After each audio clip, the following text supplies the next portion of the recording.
bonne introduction, là. Musique de François Droubet, là, vous êtes bien encadré. Hein. Alors, dernier domicile connu. Ah bah oui, dernier domicile connu. Alors, dernier domicile connu, la machine à café. Mais je réapparais. Alors, elle est culturelle, mais aussi un peu photographique. La revue de presse, vous allez voir. On va regarder ce qu'ont envoyé les lecteurs de réponses photos à leur journal favori. Le thème était libre, ce mois-ci en noir et blanc. Voici donc. Culture. On est à Osaka, au bord de la rivière Yokodawa.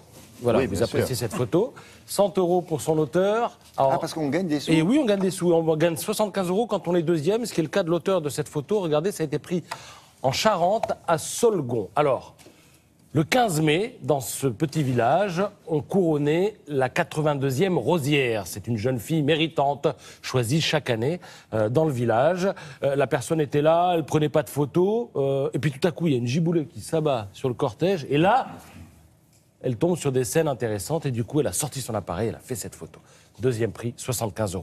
Troisième prix est 50 € pour l'auteur de... Regardez, cette petite tortue. C'est une femme enceinte? Quelle bonne question.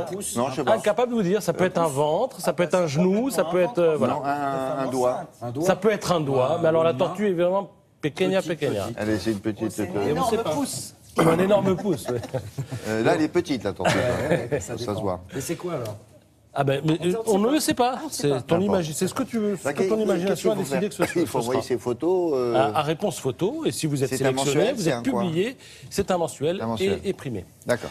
La bande dessinée, il en est pas mal question dans les journaux en ce moment. On s'aperçoit que plus que jamais l'actualité de l'histoire, l'actualité et l'histoire inspirent les dessinateurs et les scénaristes. Alors, regardez, ça commence par Shadow Banking, un polar financier, ça je conseille, c'est passionnant. Bienvenue dans le monde merveilleux des affaires, comme dirait Élise Lucet. L'histoire avec une série inestimable, là encore, sur la vie de personnages historiques. Alors vous avez Saint-Louis, Soliman le Magnifique. Et alors, ce qui est génial, c'est que si vous avez des enfants qui ont un peu de mal à ouvrir les bouquins de classe, les bouquins d'histoire, donnez-leur ça avant ou donnez-leur ça après. C'est chez Glénat, mais c'est splendide, toujours très intéressant et fidèle à la réalité. Vent d'Ouest propose aussi une série sur les communards. Là encore, des portraits de femmes qui raconte la commune de Paris, qui est un épisode insurrectionnel qui a eu lieu en 1871. Ça a commencé en mars, ça s'est terminé en mai par la fameuse Semaine sanglante. Et regardez, parmi les insurgés, il y avait des femmes, des ouvrières, des bourgeoises, des prostituées, des Françaises, des étrangères aussi, comme celle que vous voyez là sur la gauche, Elisabeth Dimitrieff. Elle avait 20 ans. Elle est devenue la présidente du premier mouvement officiellement féministe et elle avait été envoyée sur les barricades par Karl Marx en personne. Elle était splendide, c'était une aristocrate russe. Comment elle s'appelait?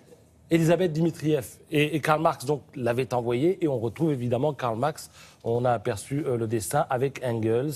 Voilà, on le retrouve dans ces BD. Elle était magnifique, c'est une aristocrate russe. Et elle était envoyée par Karl Marx pour faire quoi? Pour rendre compte de... Non, pour se battre. Pour se battre aussi, mais comme elle était magnifique... Alors Karl, il envoie les femmes se battre. Bien sûr, lui, il reste à la maison et il envoie les femmes.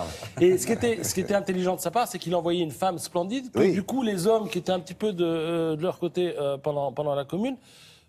Ils se sont intéressés à elle et du coup, ça a fédéré un petit peu les hommes et les femmes sur les barricades. Voilà. Je reviendrai avec d'autres BD les prochains jours. Oh oui, il y a ce qu'il faut en ce moment, dont un Is No Good, je vous signale. Exact.